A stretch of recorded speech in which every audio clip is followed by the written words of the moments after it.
চাঁদপুর জেলার অধিকাংশ উপজেলাতেই দিন দিন বেড়ে চলছে রাসেল ভাইপারের বংশবিস্তার। রাসেল ভাইপারের বংশবিস্তারের দিক দিয়ে চাঁদপুরকেও চিহ্নিত করা হয়। এই তো গেল কিছুদিন আগে চাঁদপুরের মতলব উত্তর উপজেলায় একলাসপুর ইউনিয়নে বিষধর রাসেল ভাইপার চন্দ্রবোরা সাপ উদ্ধার করা হয়েছে। পরে সাপটিকে পিটিয়ে মেরে ফেলেন স্থানীয়রা।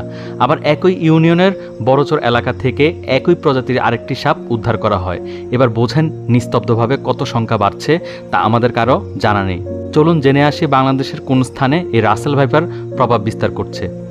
গবেষণা উঠে আসে যে বাংলাদেশের 64 জেলার মধ্যে 17টি জেলাতেই রাসেল ভাইপারের উপস্থিতি রয়েছে। এই গবেষণায় পাওয়া তথ্য অনুযায়ী উত্তর এবং উত্তর পশ্চিমাঞ্চলের জেলাগুলোতেই এই সাপের উপস্থিতি পাওয়া গিয়েছিল। ওই গবেষণায় উঠে আসে যে এই প্রজাতির সাপের সবচেয়ে বেশি উপস্থিতি ছিল রাজশাহী, চাঁপাইনবাবগঞ্জ জেলায়। তবে বর্তমানে আরও বেশিরভাগ এলাকাতেই অল্প সময়ে ছড়িয়ে পড়েছে এই প্রজাতির সাপ। এটির উপস্থিতি দিন দিন বেড়েই চলছে বলে আশঙ্কা করেছেন বিশেষজ্ঞরা।